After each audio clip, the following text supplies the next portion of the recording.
In that place where they tore the nightshade and blackberry patches from their roots to make room for the Medallion City golf course, there once was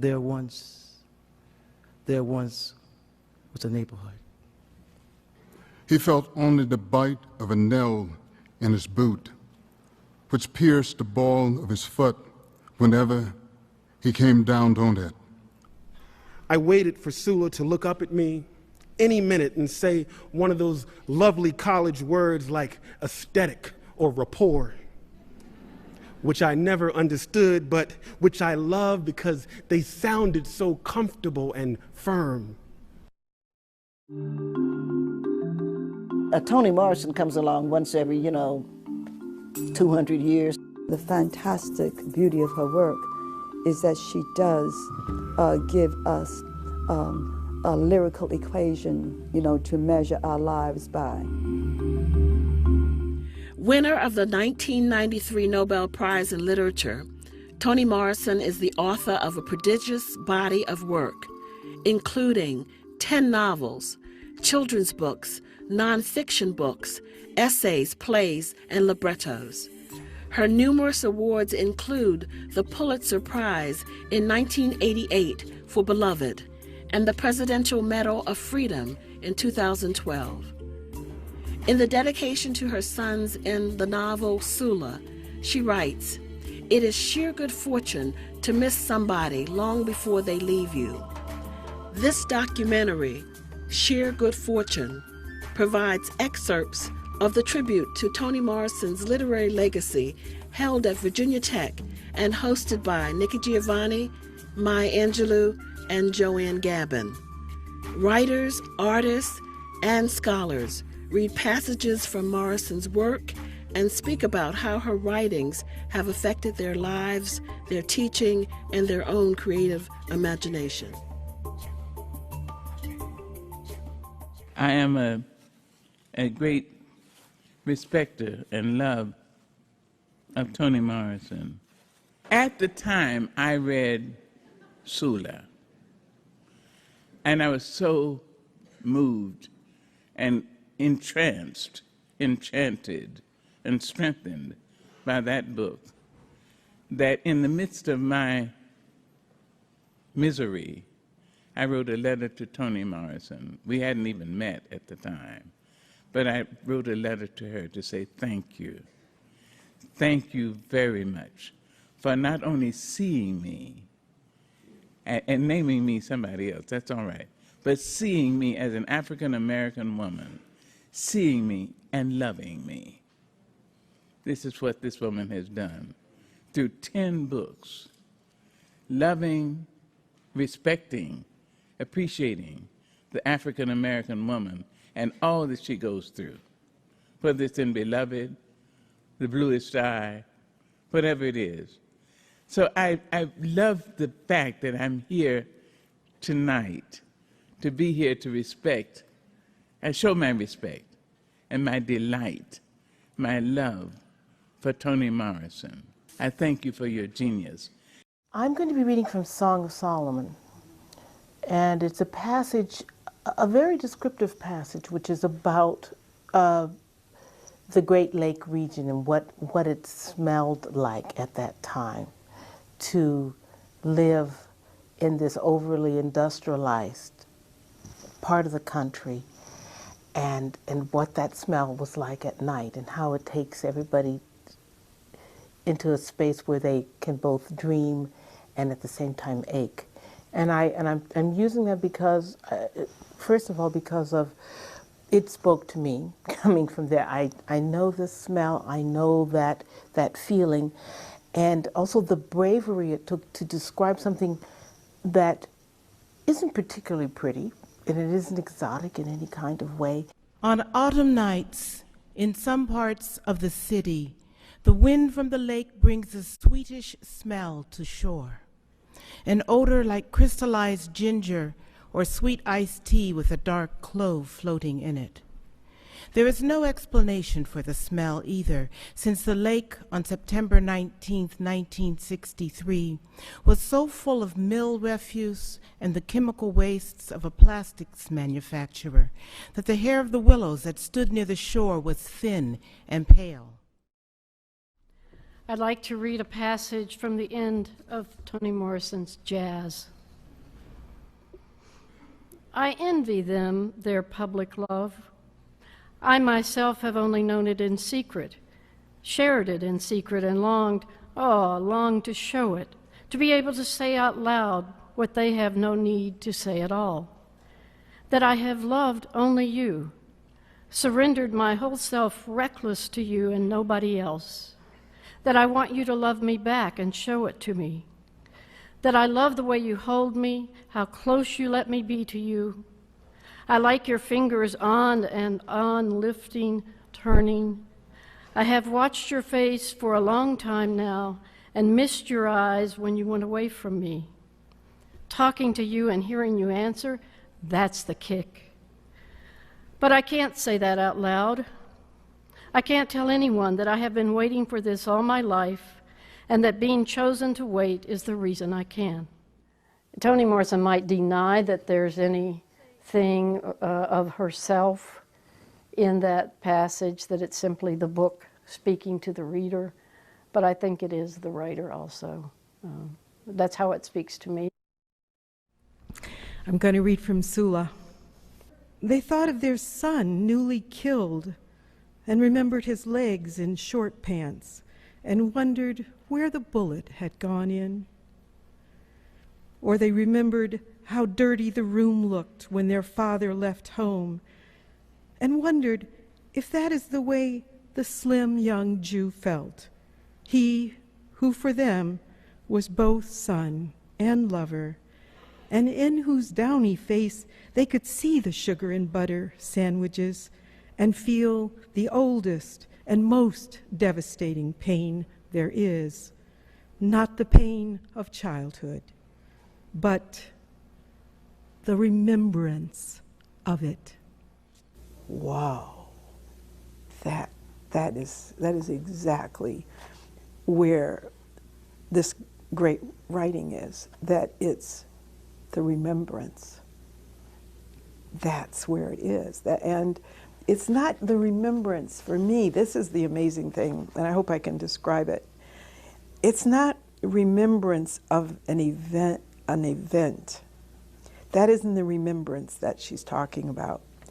She's talking about the remembrance of the body and the mind and the soul and the emotions in space, in time, there.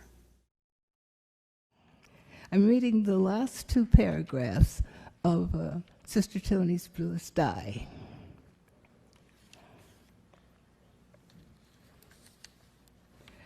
We tried to see her without looking at her, and never went near. Not because she was absurd or repulsive or because we were frightened, but because we had failed her. Our flowers never grew.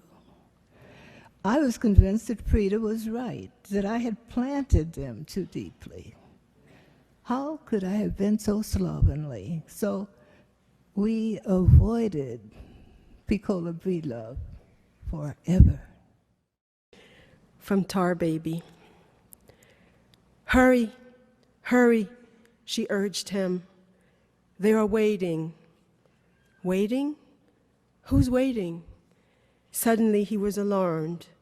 The men are waiting for you.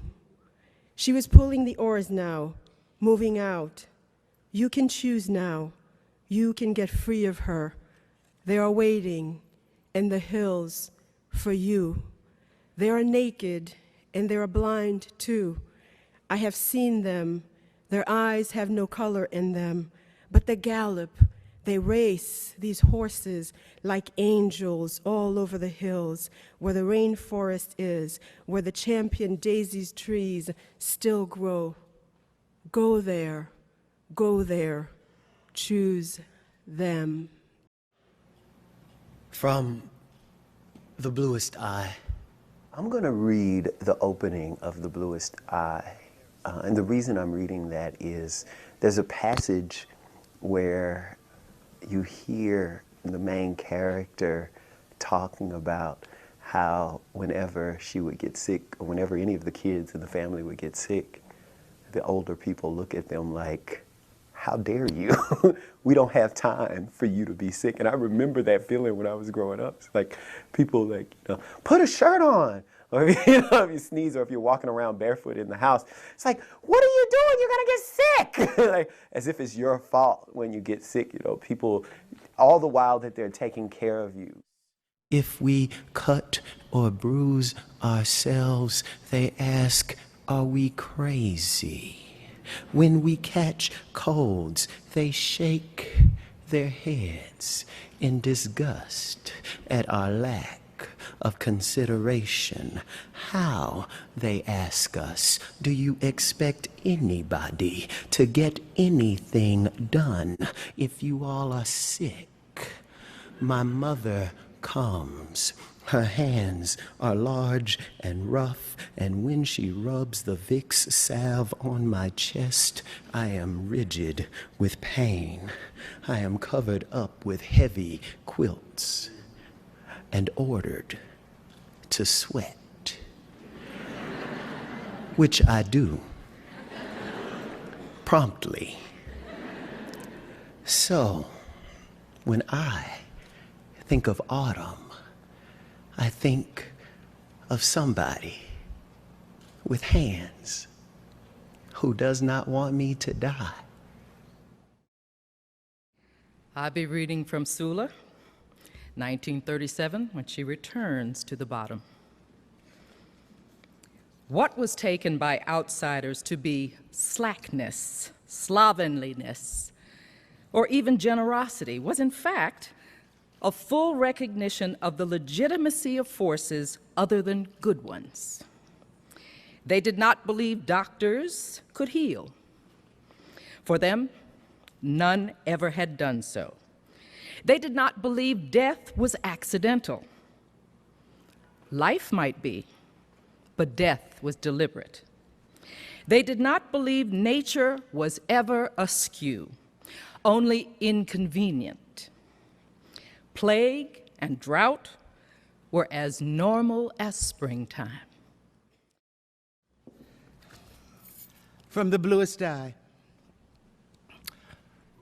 These particular brown girls from Mobile and Aiken are not like some of their sisters. They're not fretful, nervous, or shrill. They do not have lovely black necks that stretch as though against an invisible collar. Their eyes do not bite. These sugar brown Mobile girls move through the streets without a stir. They are sweet. They are as sweet and plain as butter cake. Slim ankles, long, narrow feet. They wash themselves with orange-colored Lifebuoy soap, dust themselves with cashmere bouquet talc, clean their teeth with salt on a piece of rag, soften their skins with Jergens lotion. They smell like wood, newspaper, and vanilla. They straighten their hair with Dixie Peach and part it on the side. At night, they curl it in paper from brown bags, tie a print scarf around their heads, and sleep with hands folded across their stomachs. They do not drink, smoke, or swear, and they still call sex nookie. She understands music through language, And for singers, if they're really on to being what I call singers, who understand that singing is just as much acting as not, then you're telling a story. So she knows how to tell stories, yeah. From Song of Solomon. She said she wanted her work to impacts somebody like hearing a black sermon. And ultimately, when you've read Toni Morrison, you know, you get that spirit. You got a home too. Grab it. Take it. Hold it. My brothers, make it. My brothers, shake it. Squeeze it. Turn it. Twist it. Beat it. Kick it. Kiss it. Whip it. Stomp it. Dig it. Plow it. Seed it, reap it, rent it, buy it, sell it, own it, build it, multiply it, and pass it on. Can you hear me? Pass it on. It's a deep honor for me to be here, to even be considered a person worthy of sharing the stage with all of these people. And I told my mother backstage that I believe this happened because I've been asking God since I was 19 to be able to sing this song in front of Toni Morrison. So I'm in college, and I got the bluest eye, and I read the bluest eye, and I understood it better. Like, I was able to like comprehend reading better. And when I closed the last page, I'm not saying anything anybody doesn't know, but you know how Toni Morrison's writing is like a long poem. The whole book is like a long poem. Her rhythm. So I closed the book, and this song totally just came out. I just thought, I want to sing this song for her someday. This is called Not Afraid of the Dark.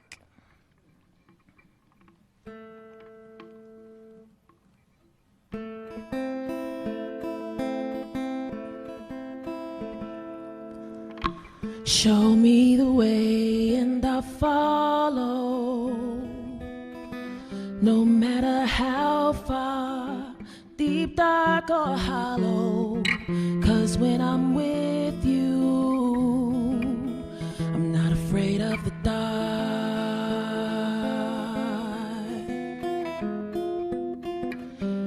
This is a place that I've never known, but through the keyhole I smell a sweet aroma. Unlock the door and I'll gladly go. I'm not afraid of the dark.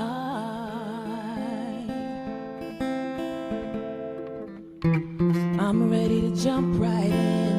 Life is either sink or swim, and I can't pass the chance to know you. And if we get the notion to jump into love's ocean, I want to let you know I'm not afraid of the dark.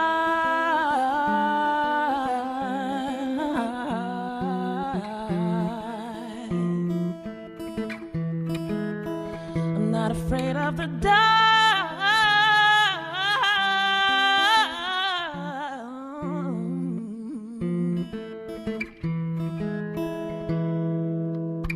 Just take my hand and I'll guide you around the obstacles. Nothing's gonna hurt you. 'Cause when I'm with you, I'm not afraid of the dark.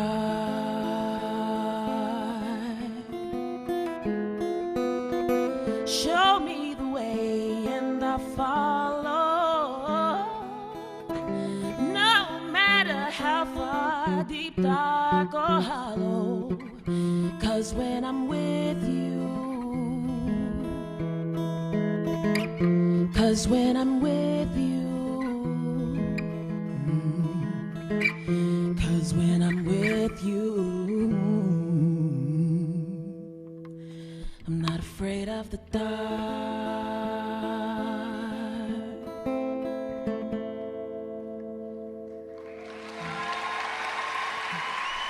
Thank you. I'm going to read something from Paradise. I open up Paradise, and for some reason, I turn to a section of Paradise where the brother is talking about love. What is love? You know, and I thought I would read that section.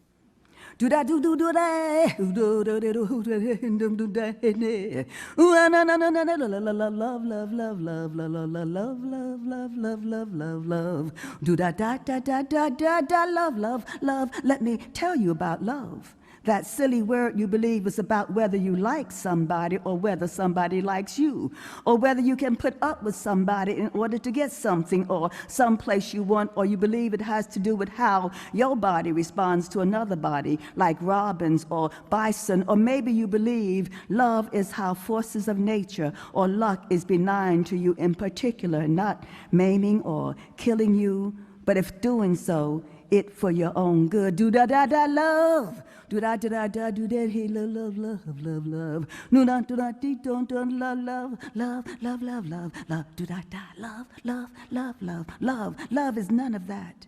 There is nothing in nature like it, not in robins or bison or in the banging tails of your hunting dogs, and not in blossoms or suckling foal. Love is divine only and difficult always. If you think it is easy, you are a fool. If you think it is natural, you are blind. It has a learned application without reason or motive except that it is God, God, God, God, God, God, God, God, God, God, God, God, God, God. Jadine could not find her tongue. She was staring into the mirror at his hair.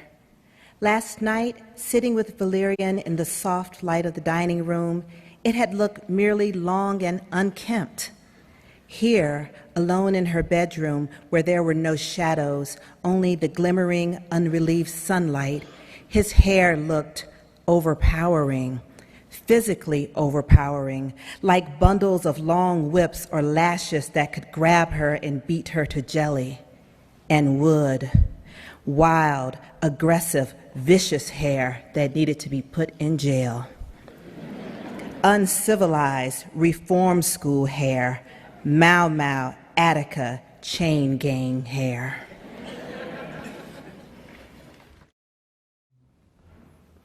From home, Frank left the diner, pausing suddenly when he heard a trumpet screech. If anything could match his mood, it was that sound. He preferred bebop to blues. After Hiroshima, musicians understood as early as anyone that Truman's bomb changed everything, and only scat and bebop could say how. Inside the room, small and thick with smoke, a dozen or so people faced a trio.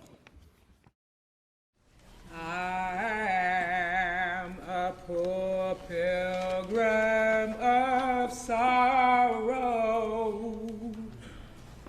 I'm out here in this wide world alone. I have no hope for tomorrow, but I'm striving to make heaven my home.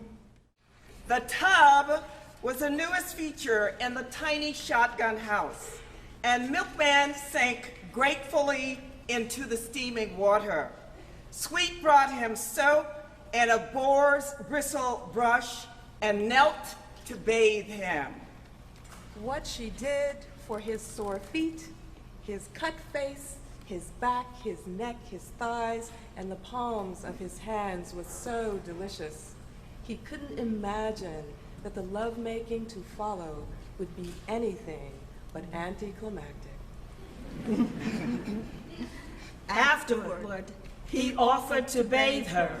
She said he couldn't because the tank was small and there wasn't enough water for another hot bath. We played by the creek. I was there in the water. In the quiet time, we played.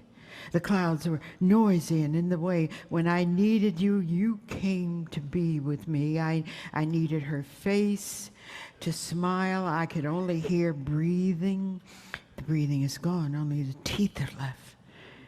She said, you wouldn't hurt me. She hurt me. I will protect you. I want her face. Don't love her too much. I'm loving her too much. Watch out for her. She can give you dreams.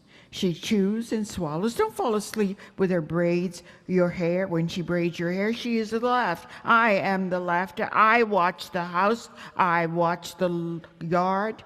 She left me. Daddy is coming for us. A hot thing. Beloved, you are my sister. You are my daughter. You are my face. You are me. I have found you again. You have come back to me. You are my beloved. You are mine. You are mine. You are mine. C laughed and spread jam on another biscuit. See what I mean? Look to yourself. You free. Nothing and nobody is obliged to save you but you. Seed your own land. You young and a woman, and there's serious limitations in both. But you a person too. Don't let Lenore or some trifling boyfriend, and certainly no devil doctor decide who you are. That's slavery. Somewhere inside you is that free person I'm talking about. Locate her and let her do some good in the world. See, put her finger in the blackberry jar. She licked it. I ain't going nowhere, Miss Ethel. This is where I belong. Well, I just think that that passage kind of encapsulates the whole essence of what Morrison was trying to get at in this novel called Home. It's about freedom. It's about personal freedom. There's a subtext of, signifying on slavery and the legacy of slavery, and also signifying on the fact that, you belong to the land, this is your land, your legacy has built up this society, this culture, this world. I think it really speaks to today, and it's an empowering kind of statement. And she says, I'm not going anywhere, I belong here, this is my home. Desdemona. Barbary, come closer. How I have missed you. Remember the days we spent by the canal? We ate sweets, and you saved the honey for me, eating none yourself. We shared so much. We shared nothing. What do you mean? I mean you don't even know my name. Barbary? Barbary is what you call Africa. Barbary is the geography of the foreigner, the savage. Barbary equals the sly, vicious enemy who must be put down at any price, held down at any cost for the conqueror's pleasure. Barbary is the name of those without whom you could neither live nor prosper. So tell me, what is your name? Saran. Well, Saran, whatever your name, you were my best friend. I was your slave. She has people who love her. And it's time that we gathered, that we circled these wagons and put some love around her, just to let her know. Instead of a big house. Instead of a big house. And a great big car. And a great big car. Instead of long trips. Instead of long trips. In a clean white boat. Instead of picnics. No. And fishing. No. And being old together on a porch. No. This is for you, girl. Oh, yes. Oh, yes. This is for you.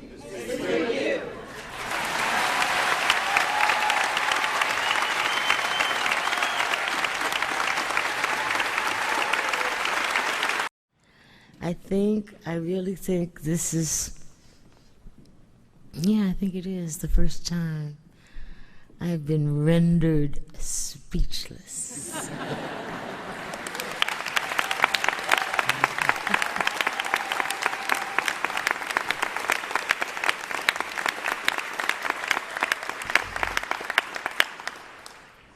This is an extraordinary event, but let me tell you, if nothing ever again happens in a crowd, for me, it doesn't matter.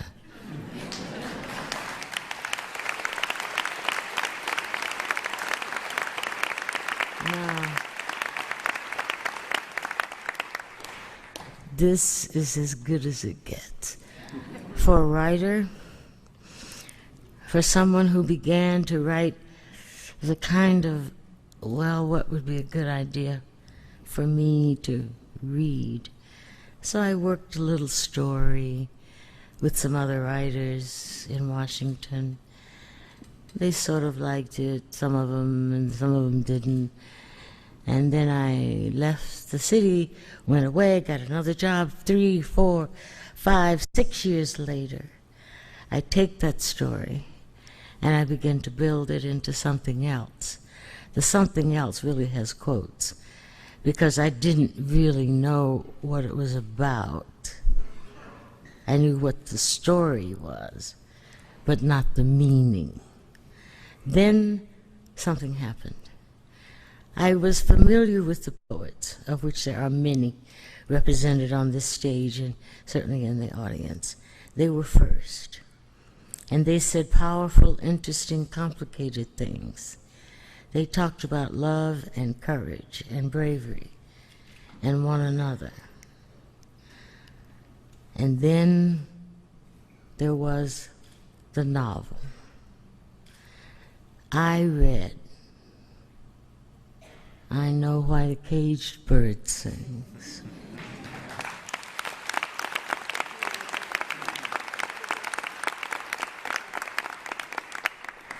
I had not seen that kind of contemporary clarity, honesty, sentences that were more than what happened, but how, and meaning. And then there were others. There's Paul Marshall. There's Alice Walker. There were novels that were beginning to come. And I took sustenance from that collection. That was me as a contemporary editor at a publishing house, was kind of a support system. I had never read anything quite like that. So it wasn't of those books. It was not a question of like or imitation. It was simply the door was open. The door was open. So black women writers stepped through. That's it.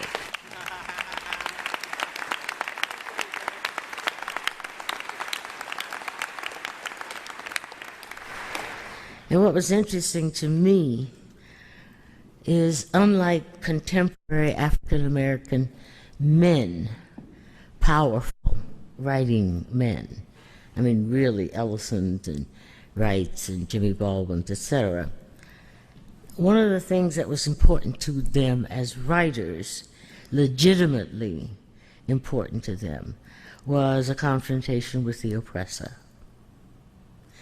What was interesting about women writers is they were not interested in that. once you get the white man out of your book, the whole world opens up.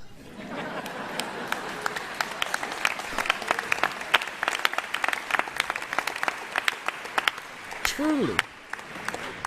Once that's gone, you can begin to think about real things, not about, constructed, necessary responses to some stereotype that you did not invent. The world is over here. So that seemed to me to be true very strongly among African American novel writers, and of course some poets as well. But for me, since I'm not a poet, it was important that that kind of thing existed in the novels. And I, sit here listening to different voices, read words that I wrote many years ago, or even recently, giving them the meaning, even a new meaning and a new sound. I cannot tell you how delightful that is, to have one's words move like that through another intelligence, through another creative spirit, through another tongue, and to hear it come back to you in different colors. But still, you are the so-called author of it, but it no longer belongs to you. And that's the magic, and that's the beauty.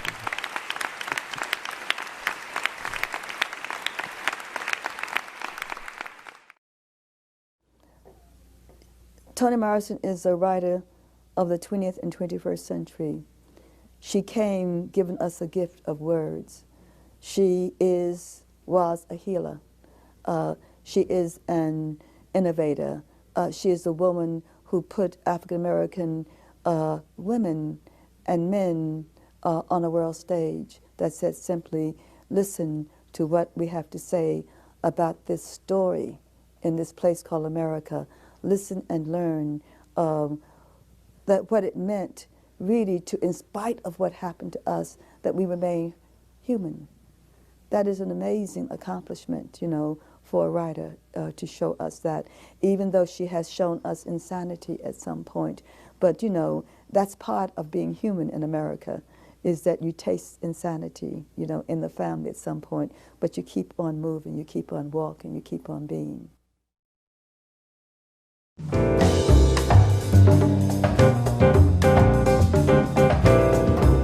Toni Morrison, in her novels, poetically chronicles the tragic and the sublime of our American experience over 300 years. She manipulates themes and literary tropes that allow readers to see the complexity of our national story.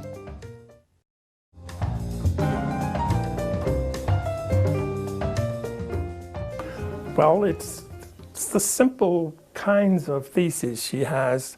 For example, in this book, it's about love. It's a book about love. Even better than her most recent novel, about love. The power of this is always so moving. But it's not simply a theme or a thesis that she's developing. It's her style and her structure, her love of language as well as of people, and how language is a vehicle for exposing or exploring and examining the soul.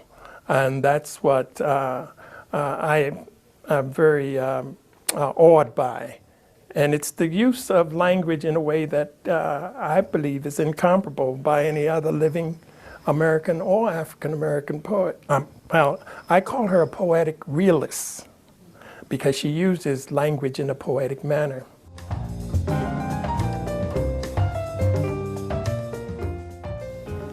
She works on different levels, and on one level, she is very delicate with language, as a poet would be. So I think, I think as human beings, we are drawn to poetry naturally. The Nicaraguans have this great saying that we're all born poets. It's society that kind of takes that away from us, and it's our role, our job to take it back. So I think at the base of her writing, she's a poet, and people are automatically drawn to that, and they're transported into different places and times and experiences. On another level, I mean, it's just the basis of all literature, you know, all art. It's about dealing with the human condition. So these are timeless stories. And on another level, you know, for oppressed people, you know, and peoples of color, and when I say oppressed peoples, they're oppressed peoples all over the world, white, black, whatever, you know. It's that story that we can all relate to. It's the familiar. As a critic, I love the way she creates narrative. She creates it as a puzzle almost, where you put together the pieces. And when you finish the novel, you understand that the pieces fit so well together.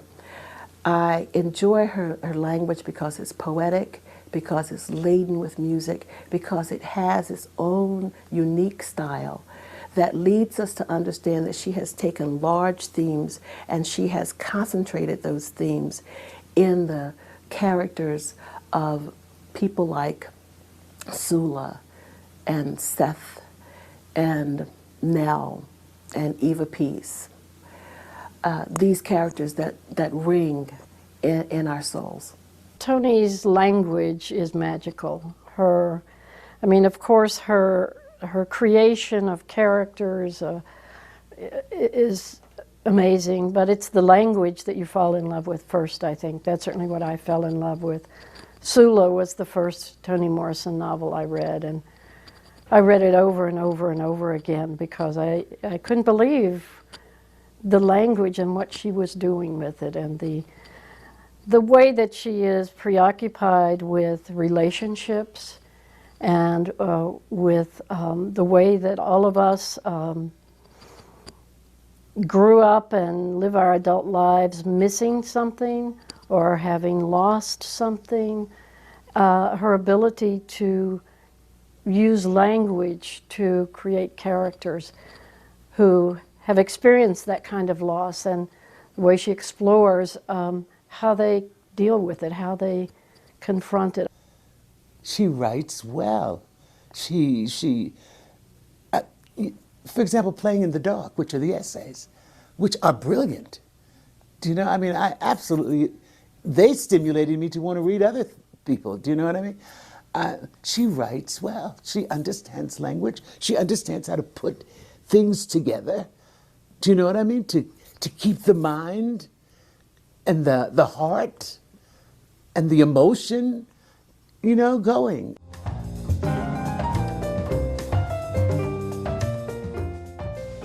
Spirituality is often thought of as religion, but what she's dealing with is something that's not religion. It's much broader, deeper, and inclusive. She taps into and shows to us the broad, divine, underlying energies of the universe that are available to all of us as a resource for power and for good. And she is able, because she had the upbringing, the experience in her own life of a rich African American culture that showed her the power of signs and ways of knowing beyond the five senses. So she's able to combine that with her craft as a novelist to present the manifestation of it in characters' life so that we can understand it, find it in ourselves, and then enjoy it in her work, but also use it in our own lives.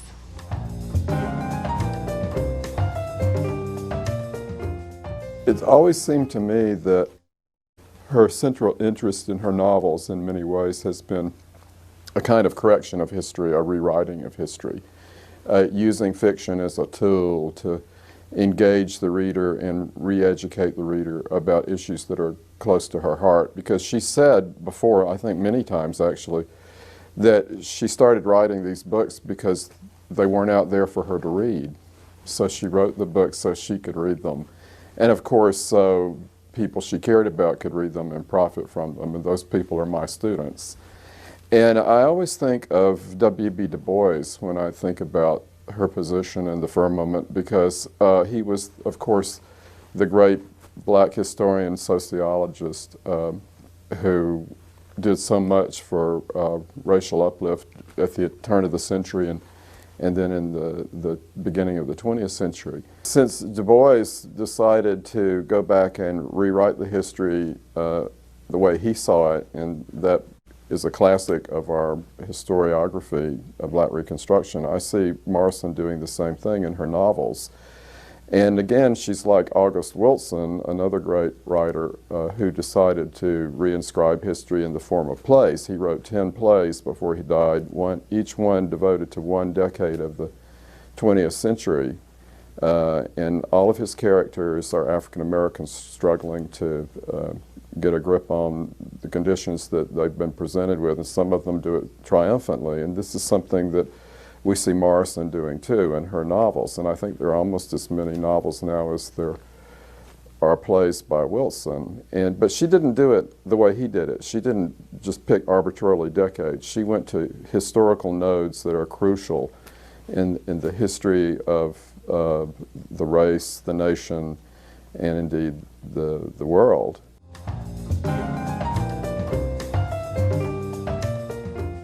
Toni Morrison has often lamented the fact that we're losing our folklore. It's being taken over in the culture by others. People are growing up not knowing the stories and the songs and the aspects of folklore that are so important in Black culture. And she has actually said that one of her main goals as a writer in her novels is to reinforce that folklore. And she does it in such a marvelous way. There's not a novel of hers that doesn't focus on many aspects of African American folklore. No matter how many books you read on Black culture, on Black music, on Black speech, on Black rituals, on Black belief, you don't get that sense that you get of the lived experience with Toni Morrison. The way she makes use of magical realism is based in folklore. It's based in what we as a people have had passed down generation to generation to generation, from ghosts to people willing to cut their fingers off to show you just what they'll do, to people born without navels, to some of these most grotesque and extraordinary things. These things are the kinds of things that we might hear about on the front porches at any house in Shreveport, Louisiana, where I'm from. And so because of that, there's some sort of believability. There's something to us that wants to know more about that story because it hits us somewhere in our soul, somewhere in our memory, somewhere in the memory that's there before we're here. And she's very aware of folklore and of the history of our people in this country and on this planet.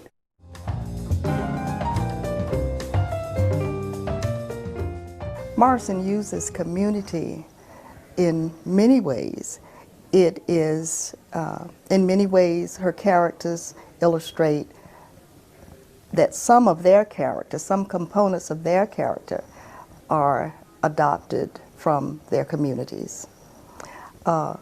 She uses it as a way for her characters to show their differences in the world and either to be accepted within the group or to be rejected by the group. And she shows the consequences of acceptance or the consequences of rejection. She shows some people who are unable to fit into the community. That's always a theme that resonates with college students and with adults too. For example, she shows Macon Dead Jr. as a person who, while he appears to be very much in the community because he has wealth and his father has status, but as an individual, he's really empty. And so we see everyone else in that community with many problems, but we finally see, and this is the powerful message in that book, when he comes into his sense of self and his understanding of family, he also comes into community. And it's interesting that those things don't coalesce until he finds out who he is through his ancestors. Then he can easily fit into the community. With any great writer, it's the specificity of the experience which allows readers to become more intimate with whatever it is they're reading.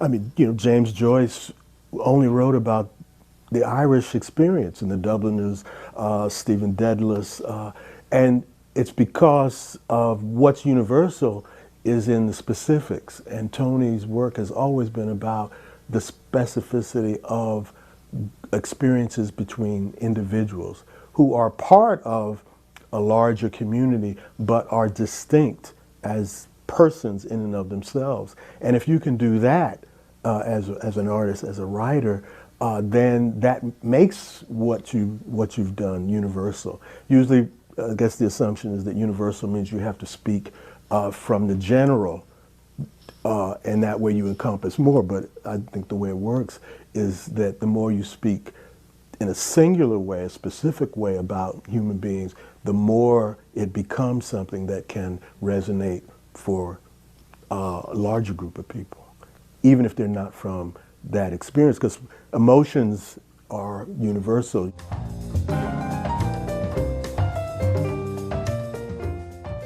Toni Morrison's work helps you see a past that you haven't lived. One of the reasons that we remember the places that her fiction evokes is that she invests those places with history. So we know the histories of the people who live in a place, and that means that we kind of know that place.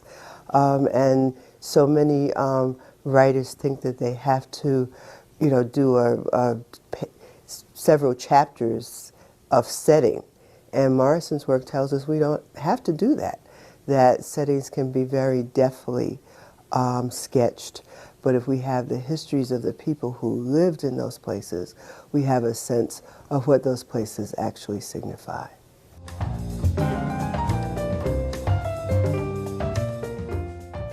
There are so many taboos about women's culture that she seems to be addressing. So, for example, the very famous statement that Hannah makes when she says, I love Sula, but I don't like her. I think that a statement like that in a book written by a black woman demands that we pay attention to what it is that we are supposed to say about our daughters or our mothers, or what we're supposed to feel about them. Whether or not we're allowed to admit that there's a complexity in our relationships that for a very long time, even black women were not allowed to think about those. Is it possible to think about your mother as an imperfect being? Is it possible to think about your daughter as someone who is not like you? And so maybe her presence in your life is more troubling than gratifying. You know, are we permitted to ask these hard questions and still admit that we are all worthy people? I think it's difficult to convince young women who come out of, who are existing in a world that is so full of denial, to say, you know, maybe there's something important about doing that kind of thinking and then writing about it.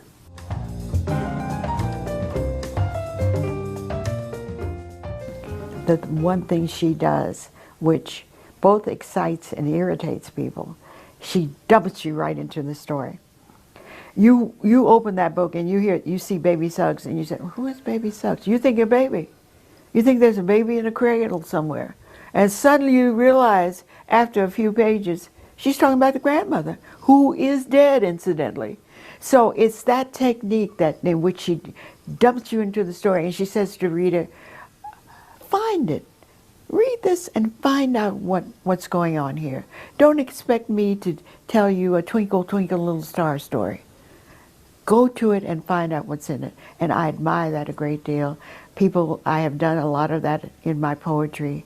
I don't know if it works all the time, and I don't think it works for her all the time, but it is a magnificent way of getting, first of all, what I call literary writing, writing that is mature and is not full of Dick and Jane sentences, and also writing that fascinates the reader and pulls the reader in if the reader is willing to be pulled. A lot of young people, a lot of older people as well, they are miffed by her work and saying, oh, it's just too difficult and this and that. But they don't understand that, you know, good writing, good literature requires not just a passive reading of something, a shallow reading of something, that you have to go back and it takes time. It's not like you're going to breeze through it and think, okay, I got it, you know. You could be reading a book throughout your lifespan and always get something new. You know, it's like a lotus. Her writing is like a lotus flower. It just continues to, you know, yield stuff and blossom. She trusts us to understand that the human experience is difficult. She trusts us to stick with her as a guide through these difficult spaces. And we do. We are so taken in by the story. We want to understand, okay, what led her to that funeral home? What led him to kill this woman if he loved her? Who is Wild? And where is she? And how did we get from this wilderness in the South to this place in Harlem, and what has Harlem become? So these are questions that are resident in our bodies already. When we listen to Coltrane, when we listen to, think of your favorite jazz artist, whoever, fill in the blank, what does that conjure in us is a story of something that is difficult to, when we're hearing my favorite things remixed and changed and torn apart and it is dizzying. That's what language is.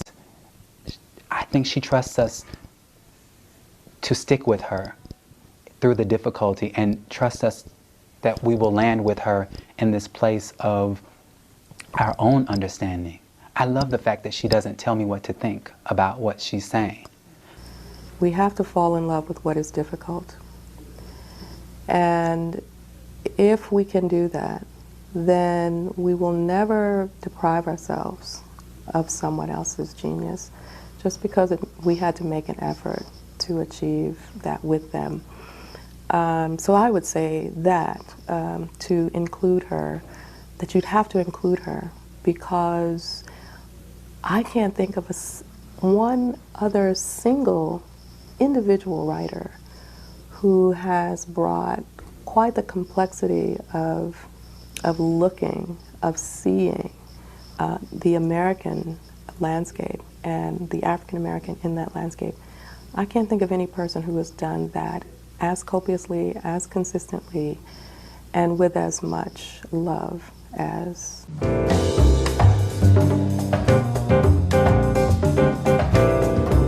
Several writers and artists bear witness to the life-changing influence that Toni Morrison's challenging work has had on their own writing and their lives. I knew there were things I wanted to talk about race, and I still didn't know where to go for that, or how to find out who could validate that for me. And The Bluest Eye came out in 1970. And when I read that book, I was, it just felt like I had found a mother, a real, this brave woman who said, you can write whatever you need to write, write about these things that are hard, that are ugly, that are, You know, because I really felt the greatest fear I had as a writer, this was really the greatest fear I had as a writer, is not that the critics wouldn't like my work, but that black people wouldn't like my work, that I would be shunned. That was my greatest fear. And when I read The Bluest Eye, I knew there was one person, and not only one person, but one great writer who said, do whatever the hell you need to do to tell the truth that you feel you need to tell. So that changed my life. I began to write about self-loathing and about the complexity of color and class. And it not only made me feel like I could do this as a writer, that somebody, and as a matter of fact, she personally knew me. I did send her my work, and she did write back, you know, yes, you're doing the right thing, you know. But she also helped me to understand the importance of being a mentor and of saying that to other black writers. We can do anything we need to do to make great art, and great art has everything in it. I would say the impact of Dr. Morrison's work on my work is that I'm challenged now from within to be as pure with the characterizations that I'm creating as possible. And as an actor, to bring a certain level of honesty to the people that you're playing, regardless of how different they are, is mandatory now, whereas it wasn't when I was younger. And I read these characters that are created by Dr. Morrison and others, and to get the opportunity to create these people on stage, you know, there's no way in the world you can do that with half energy or with less than 150% commitment, because these are the words and characterizations of beautiful people. I imagine there's not a educated person not reading Toni Morrison. So you have to say there must surely be crossovers, you know, that go back and forth. And of course, Toni is incredibly well read, so you know that it goes back. But where I have seen the input, where you actually see, as to use a Toni Morrison word, the thing, what is her favorite word, the stuff, is not this generation, not us, but the one behind. Because now you have books of poetry. Piccola, you know, dreams of, you know, Electric Sheep or something. There's a book dealing with Piccola and her dreams. That's a collection of poetry similar to, but not the same as, don't misunderstand, what Rita Dove did with her Pulitzer Prize winning collection of looking at those two people. So all of a sudden, not all of a sudden, but I think that where you see the impact of the novelist back on the poetry, it's not with contemporaries, though, again, chronologically we're not, but artistically we are contemporaries. But you see it in the younger generation, and they have read and reread and hailed it, and they can now hand it back in sculpture, they can hand it back in paintings, and certainly the poets are now handing it back poetically. Well, one of the biggest impacts that I believe that Toni Morrison has had on my work, and still has on my work, has to be possibly the poetry and the lyricism and the imagery in her writing. You know, my first inclination was to, you know, want to be a fictionist, you know, fiction writer. But for some reason, you know, the muse of poetry got me in a headlock, and, you know, I became a poet. But you really can see that she is a poet. You know, her work is poetry, and I think that's why so many people are drawn to it. And I think that's what sticks with me, that's what's in my psyche, you know, the sheer beauty of the language. Well, on the sentence-by-sentence level, I think I've really learned from her use of metaphor that part of what the writer sees in his or her mind can be made more clear through a vehicle of something that you know the reader knows about. I mean, metaphor is as simple as saying something like, this is a bad and easy metaphor, but you know the linebacker was a bear. Well, we understand just how big and ferocious the linebacker was because we are afraid of bears. That kind of thing has been really of use to me, but also what in fiction they call magical realism, and in poetry what we just simply call the surreal, the ability to see a thing, see a person, and to allow it, the supernatural that we know exists in this natural world. That seems to me two of the most wonderful things about her writing that I try to emulate in my own work.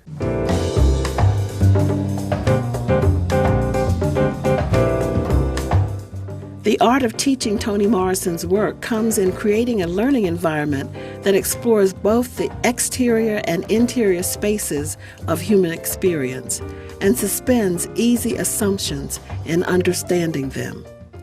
In her very first novel, The Bluest Eye, 1973, that first sentence, quiet as it's kept, there were no marigolds in the fall of 1941. Okay, a simple sentence like that. And then she goes on to say, and we thought it was because Piccola was having her father's baby. But say that, take that first sentence, you have the marigolds, and you have all the connotations of fall, 1941, war, and all of the rest of that.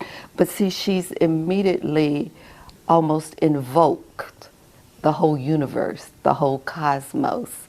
And see, that kind of invoking of the whole cosmos, the universe of energies, it's just there from the very beginning in everything that she does. And I think it gives it weight, it gives it credence. I think if I could analyze why it works, then it wouldn't work. You know, I mean, you can take something apart and say, okay, this is how, and look how she uses this word, or look how she moves from a pure description and engages all the senses and then slips into the action. That's the how, but that's not the why. The why is really the magic, and it's the mystery of every great writer, I think, that in the end there's something that still knocks you breathless. You go, whoa, every time you read it, because, you know, I can read her over and over again and still be knocked breathless. And I had such a ball trying to, you know, pick a passage, because I was just reading books over and over again. That gave me a chance to do that. But I do think that one of the things that has been really wonderful in her work, that is, in terms of teaching other writers, is to show by that example how very specific you can get into someone's interior life who has nothing to do with you, according to all the stats. I mean, who doesn't look like you, isn't your gender, who doesn't come from the same class or anything like that, and yet you feel in any of Toni's works that you are right inside of their head, looking out, feeling this stuff. And I have seen it happen with very privileged, preppy, young white boys, you know, reading this in a class, and I've seen it, you know, happen with people from other countries. It's something there, but that's part of the magic. It really, and I do think there's a bit of magic in there, yeah. As a theater professor, I would introduce Dr. Morrison's work for the purposes of introducing a world to students that not many have ever entered or thought about in a tangible sort of way. I used to tease my students here at Virginia Tech that at the beginning of the semester I shared with them that by the time they left me at the end of that semester, they will have climbed into the feet of a Latino or a Latina, an African American, a Native American, and I shared with them that I wasn't able to explore an African American voice in theater until 8th grade. And everything I read, everything that was taught to me was done from an Anglo perspective. And so I felt like my job while teaching was to open those windows for these students. And it was magical to watch these kids allow themselves to be opened up that way. And playing African American women in the short scenes that we did, and playing Latinas, and playing you know, Chinese characters, it forces you to look at yourself and look at others and figure out where and how that void can be compacted. Toni Morrison's work, for I think in teaching it, introduced the students to things that they would, to assumptions that they have, but she undermines or subverts those assumptions. And so for me, that was always the value, you know, of teaching Toni's work, is that she overturns all of the convenient assumptions that students would come to her work with. I think her work lets the reader find themselves, locate their heads. And it's elementary textbook into who am I?